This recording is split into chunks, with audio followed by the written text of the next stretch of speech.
अरे एला कावर मारत होती थोड़ो बिचाराला। अरे इल बेचारा का से कर कान ला सुंदर ती मार बेला।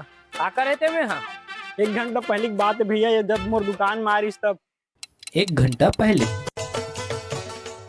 Red outfit men's wear.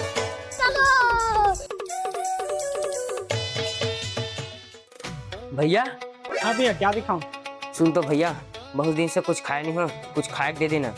कैसे यार भैया? हाँ भैया आ गया इसका कपड़ा की दुकान में खाए के मांग था।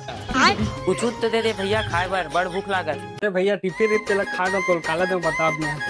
ले भैया एक दूठा कपड़ा चला दे दे, पहने से काम आ जाही मोरो। अरे यार काला दूं, ये सब महंगा वाले। चल दान में दे दूं, चल दही। चले भाई। बहुत बहुत धन्यवाद भैया। ले अब मैं जात हूँ तो दुकान पानी बने चलत रहे। आ तो मैं हाँ आओ आना। सुनना, पहाड़गंज की माल हरे सिर्फ 2 पीस हवे। रघबीत बता तू मैं ज्यादा नहीं हूँ, 1000 में दोनों दे दो। साले कपड़े हमरे दुकान के सन लागत है। जल्दी बता लेबेत नहीं लेस। रुक अभी बता दे। भैया भैया हाँ काला में खुले भाई।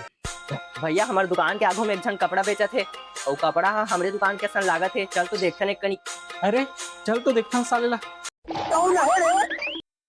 अच्छा ये बात है रे। तो गेम बजाना पड़ेगा। यार अब ते बता भैया कर क्या करना चाहिए? क्या करना चाहिए? का मां साले ला।